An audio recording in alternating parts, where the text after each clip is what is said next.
favorite hobby is fishing. Sometimes when I'm targeting a certain kind of fish, and that fish happens to be more active at night, I have no problem staying out all night to catch them. Luckily, in my town, there aren't many places where you're prohibited to fish. In fact, there are popular fishing spots all around. So when I'm fishing alone, I don't get particularly worried or frightened, even at night. Every now and then, another angler will turn up to keep me company. I had been fishing in the same spots for years now, and I wanted a bit of a change. I wanted to find a new place. Give me a bit of a thrill. You know, discovering a new spot with the chances of catching something brand new. Walking around, relying on my headlamp alone for light in the dark, it was peaceful.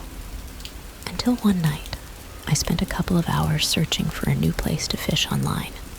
I had worked that day until around 5 p.m., and I had all my tackle gear in my car already, so I was ready to just go straight after work ended.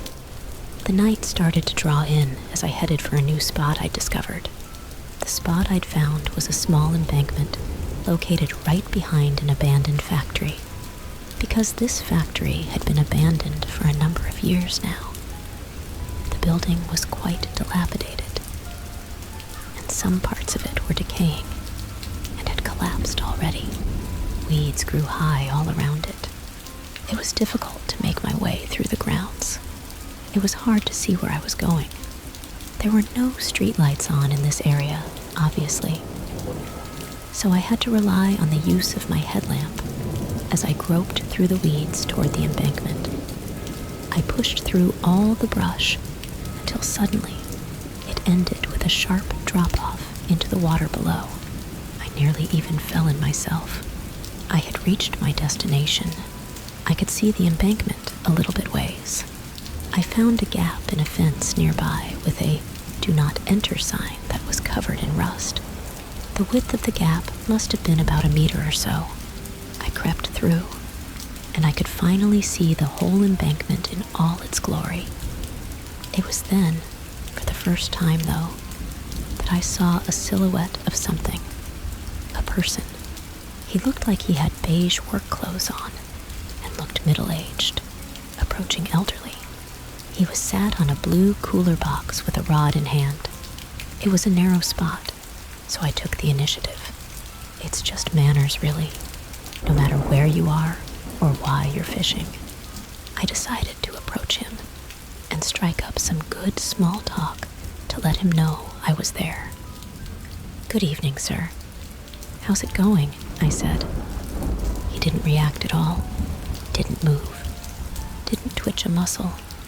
I was only about 50 meters away from him and would have expected him to have heard me. I thought it was a bit strange he didn't respond at all. It wasn't like I'd mumbled or something. His silhouette was dark. I couldn't clearly see him. I felt a bit anxious for a moment, but I tried not to let it bother me too much. My purpose of going there was to fish, not make friends, so I didn't really care. I wasn't going to let that ruin my night. I started to fish, and I was concentrating. About an hour had passed by before I even realized. I was focused on my rod, watching the sea level, watching my lure. It was as if there was nothing else there but me and my hobby. It was in March, and it was early spring that year. It was really warm, even at night. I started to sweat all over. I couldn't stand the heat anymore.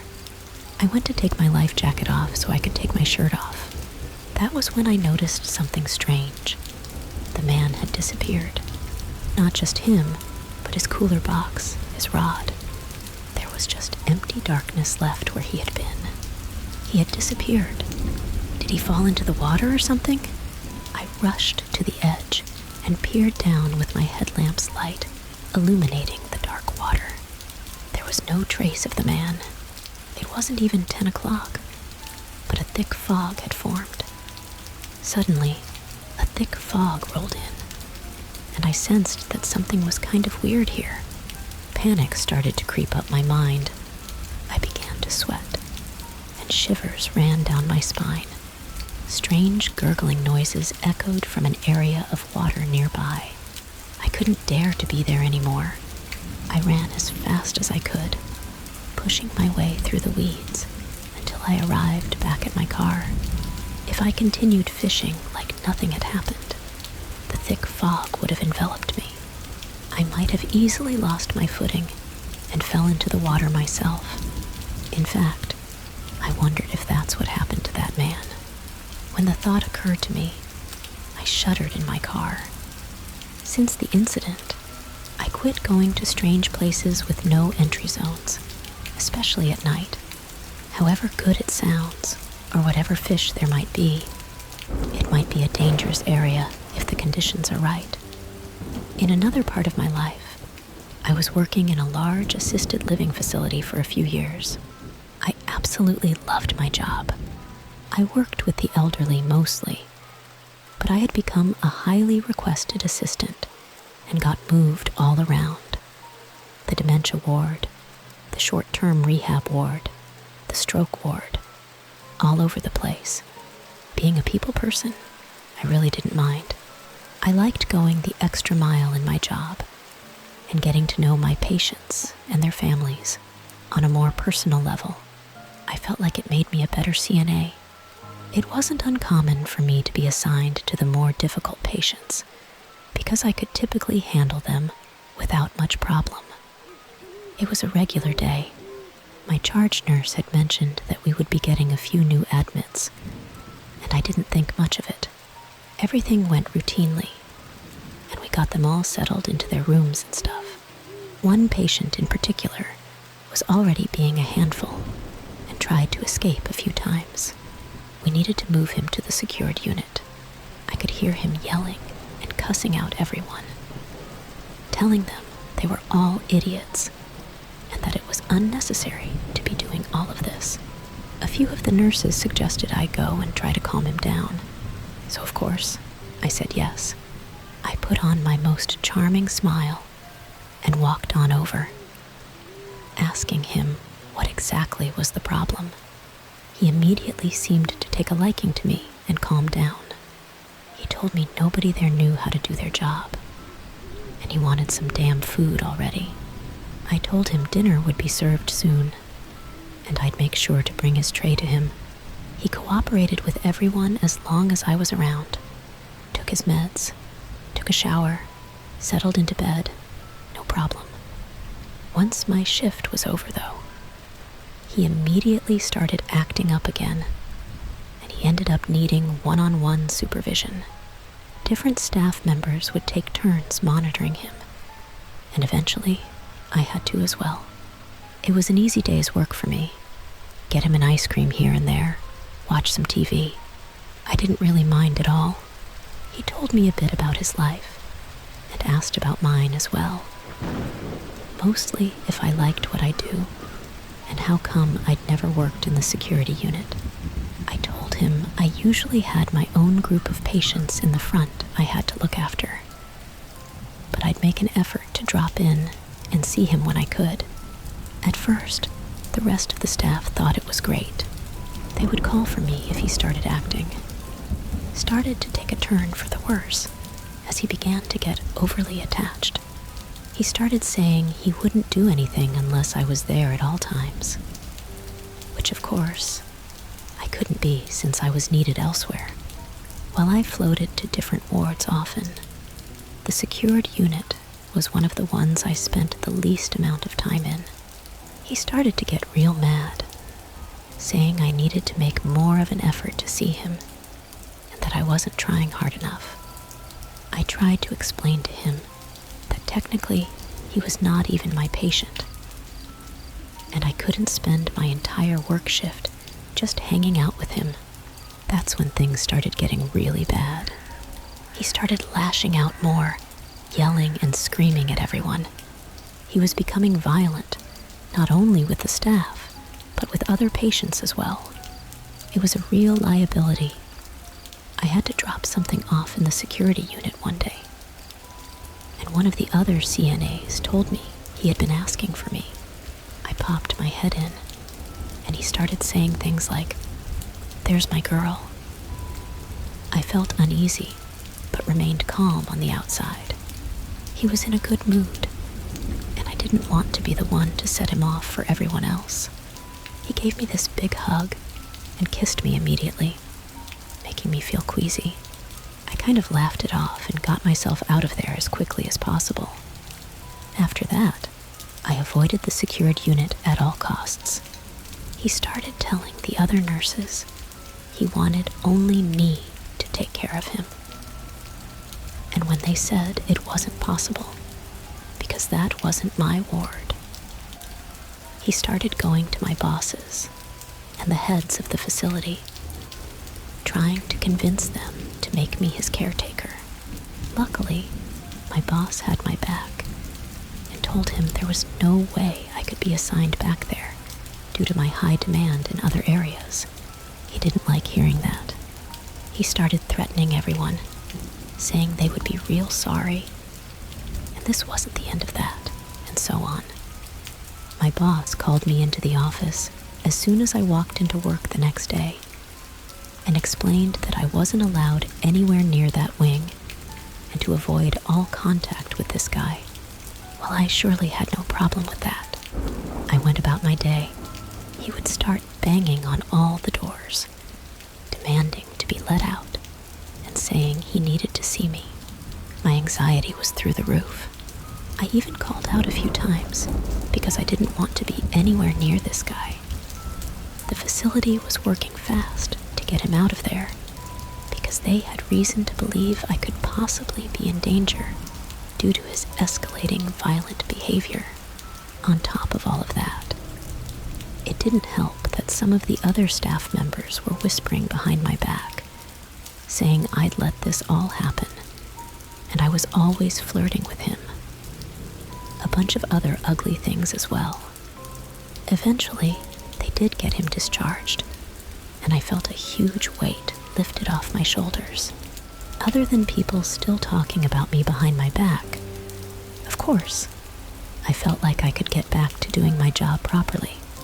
I didn't let the experience change the way I treated the rest of my patients, with open arms and an open heart.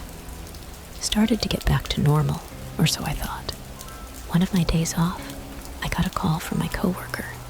She told me he had called the facility asking specifically for me. She told him I wasn't in for work that day, and he tried to get my schedule. I had dealt with someone stalking me before, so I immediately started to shut down. She told me she had already informed our boss, and I should go to the heads of the facility when I came back to work the next day. That's what I did. I expressed my feelings and told them it made me nervous that he'd called for me. She told me it wasn't just the one time either. They were receiving phone calls non-stop from him, asking when I would be in, and that if they didn't tell him my schedule, he was going to go over there himself and find out one way or another. We had to take a plan of action in case he did show up. They even suggested changing me to a different shift time because he knew I worked mid-afternoon, noon, and evenings. I wasn't allowed to go anywhere by myself and had to be picked up and dropped off at work. While I waited for my ride, I had to wait inside the building and have someone escort me in and out. The calls continued, and finally, they had to threaten legal action. They had a huge meeting with the entire staff of the facility. I felt humiliated, knowing all the whispers and snide comments would come flooding back.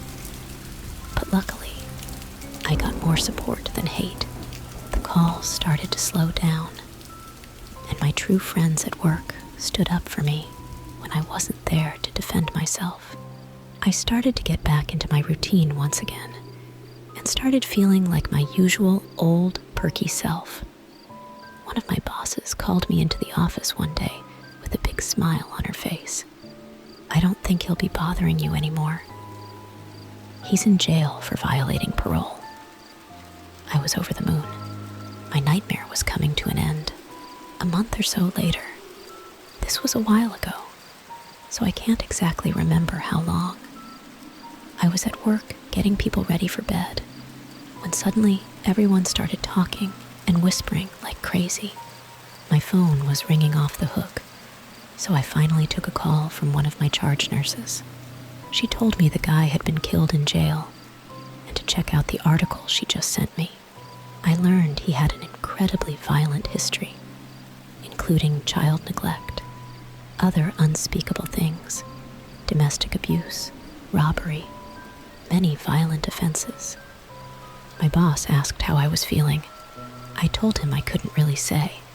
I was a bit sad, but I wasn't surprised that his temper and his mouth had gotten him into some trouble.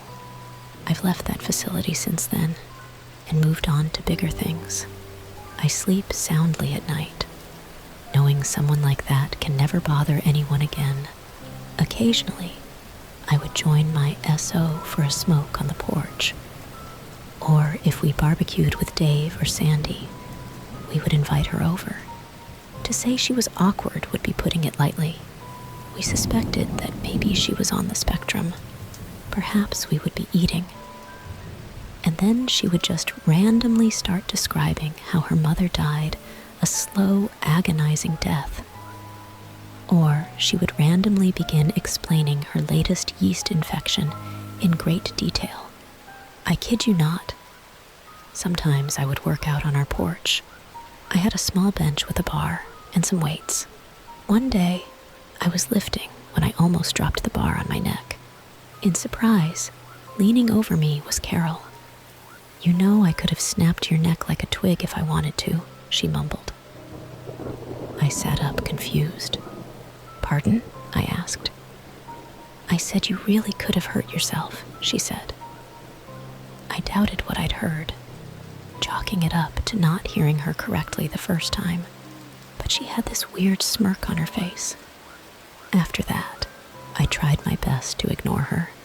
However, I had not told my SO my suspicions that maybe old Carol here was a bit absolutely insane.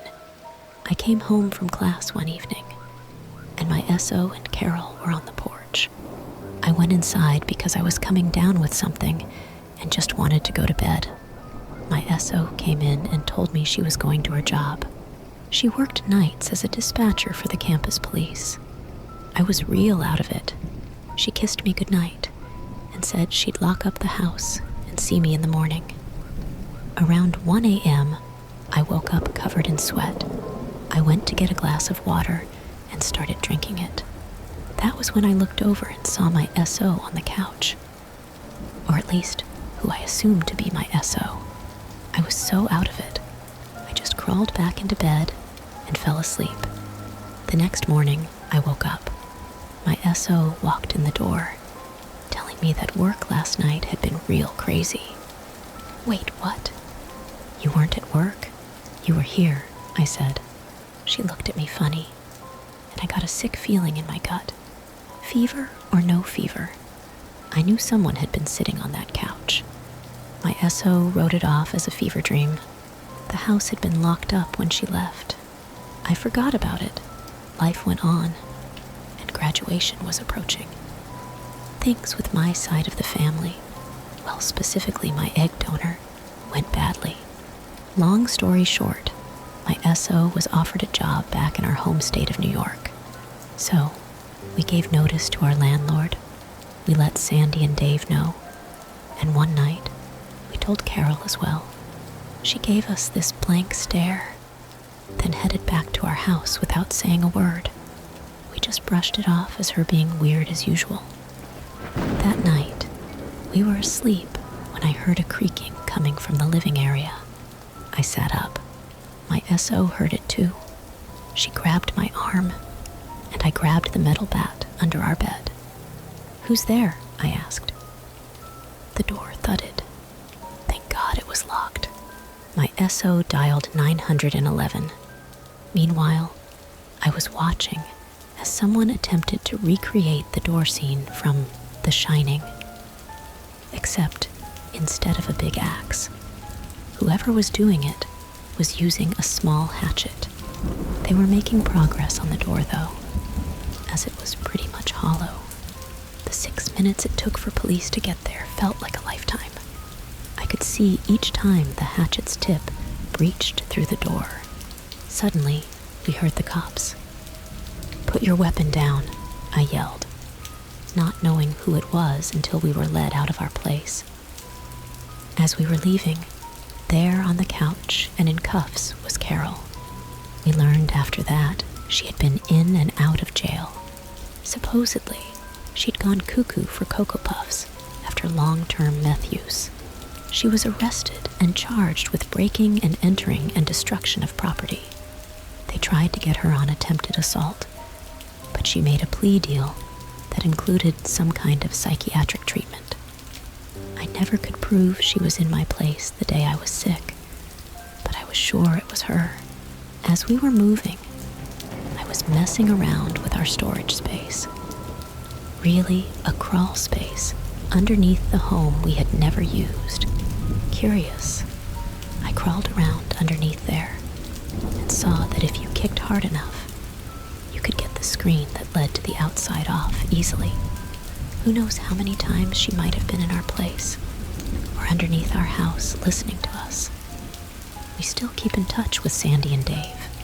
The unit Carol rented was sold though, and they haven't seen her since she was carted off to jail.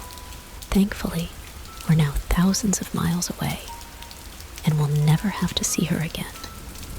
This happened yesterday while both of my parents were at work. For context, my dad's a mailman, and my mom is an RV saleswoman that's always on her feet.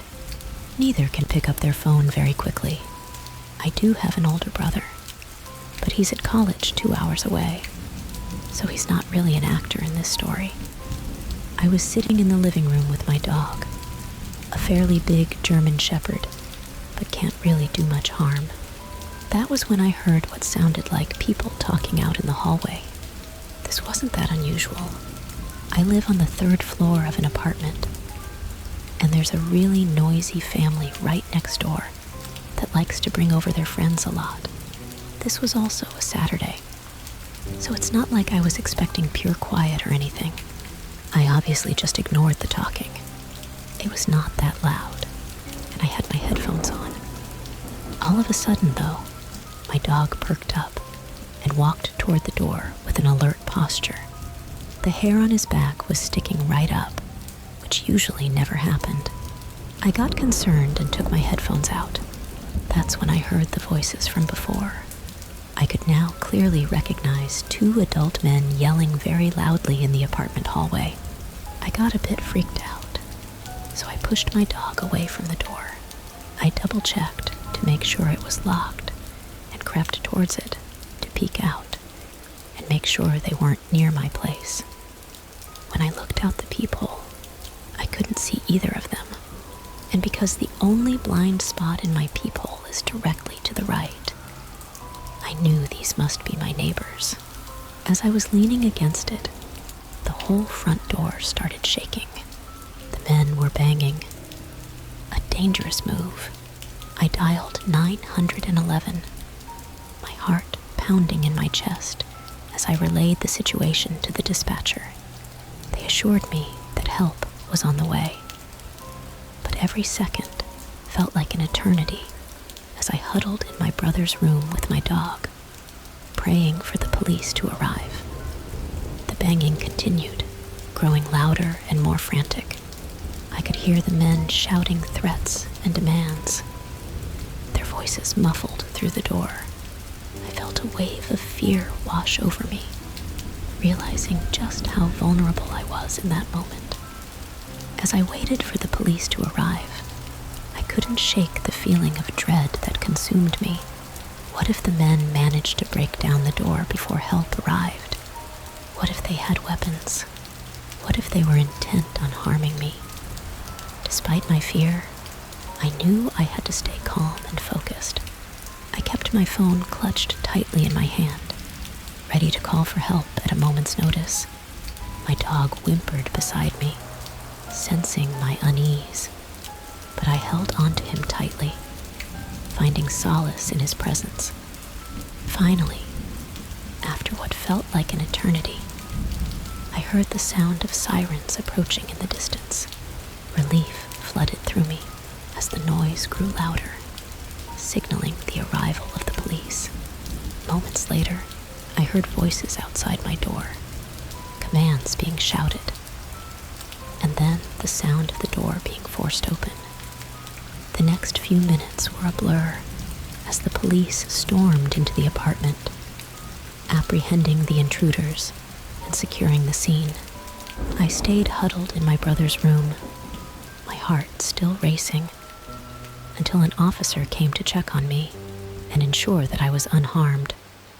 As the adrenaline began to fade, I felt a profound sense of gratitude for the swift response of law enforcement. Without their intervention, the situation could have escalated into something far more dangerous. I thanked the officer profusely before they left, feeling immense relief knowing that I was safe once again. In the aftermath of the incident, I couldn't help but reflect on the fragility of safety and the importance of being vigilant in protecting oneself.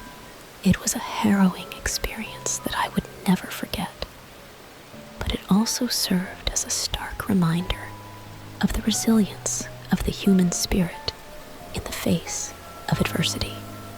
Sat next to my locked bedroom door, quietly calling 911 with my dog by my side. Throughout the ordeal, I made sure to keep as quiet as possible. I'm pretty sure they didn't know anyone was home, even though they said, "We know you're in there," during their yelling. I was on the phone with 911 for a few minutes before I heard light knocking at my door. I was in such shock that I didn't even realize the banging had stopped. The operator said it was the cops, so I ended the call and answered the door. The officers told me the guys had taken off as they arrived. They asked me a few questions about male family members who could have any correlation with the incident, but it was discovered that nobody did. It was a hot summer's day, and my mom took my siblings and me to play in a stream at a park where people often went for walks or fishing. It was very isolated though, and there were hardly ever many people around. My siblings and I were enjoying splashing in the water, and we even caught a few fish. Everything was going great, and we came here quite often. That was until off in the distance, we heard a twig break and noticed a group of men coming towards us.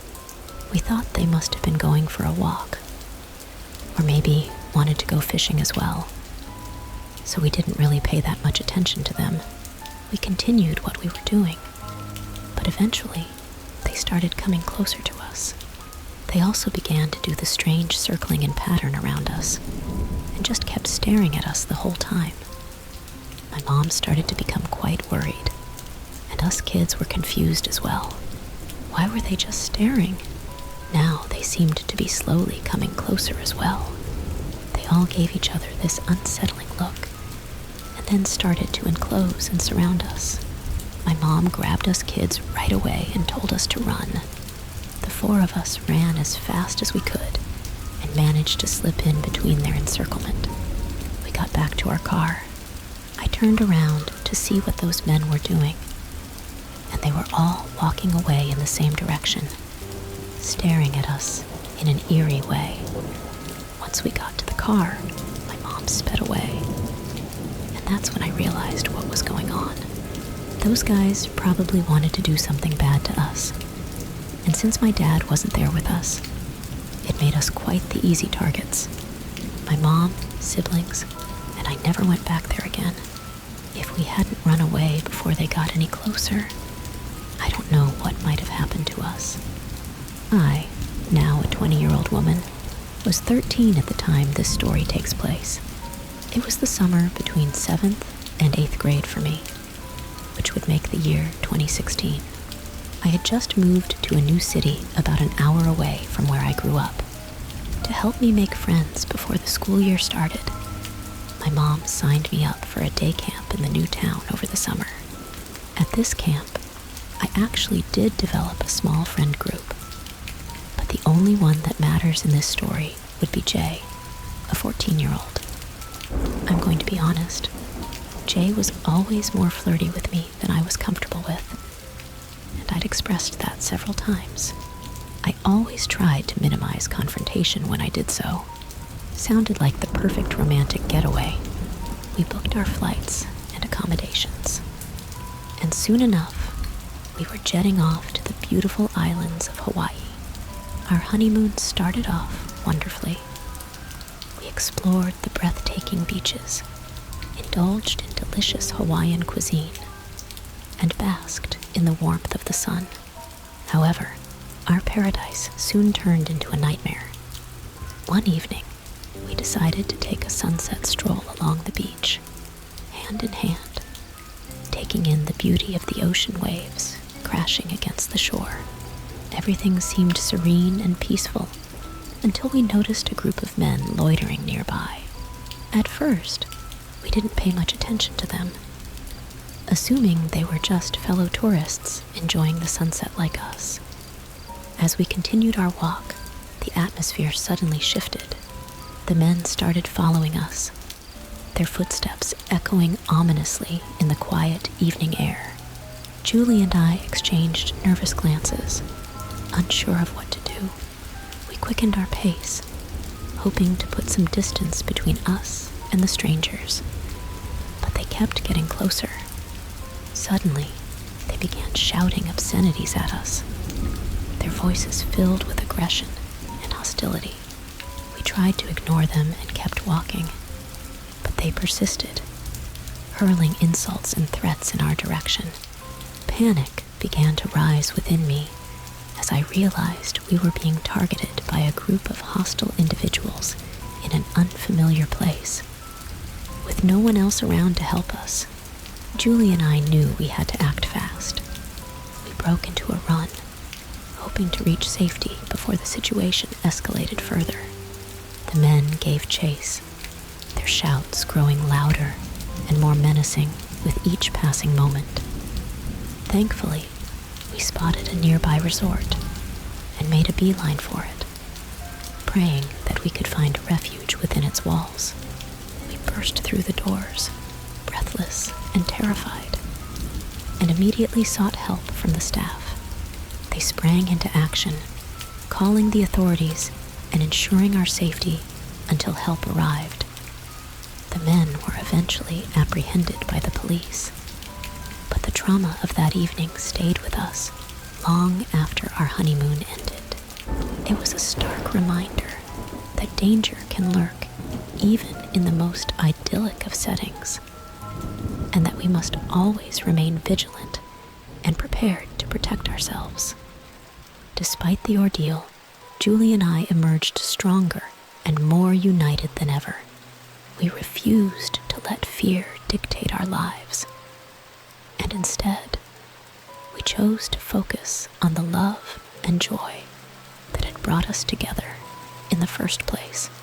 Our honeymoon may have been marred by adversity, but it only served to deepen our bond and reaffirm our commitment to each other. As we look back on that harrowing experience, we're grateful for the kindness and support we received from the resort staff and local authorities. Their swift action undoubtedly saved us from a far worse fate, and for that, we'll be forever thankful. And though the memory of that evening may still send shivers down our spines, it serves as a powerful reminder of our resilience and the strength of our love. To end, we descended deeper and deeper until the sunlight became a mere glimmer far above us. The underwater world unfolded before us in all its mesmerizing beauty. Colorful fish darted around coral reefs, swaying gently with the currents. Sea turtles gracefully glided by, and delicate sea creatures adorned the ocean floor. Despite the encounter with the unpleasant man on the boat, Julie and I were soon lost in the enchantment of the underwater realm. We explored hidden caves and crevices, marveling at the diversity of marine life surrounding us. Every twist and turn revealed a new wonder. grateful to experience it together, hand in hand, beneath the waves. As we swam side by side, I couldn't help but feel a profound sense of gratitude for Julie's presence in my life.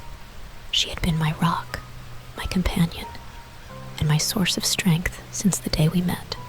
And here, in the depths of the ocean, surrounded by the majesty of nature, our bond felt stronger than ever. Eventually, our air supply began to run low, and we reluctantly began our ascent back to the surface. The journey upward was bittersweet, as we reluctantly left behind the underwater paradise that had captivated us.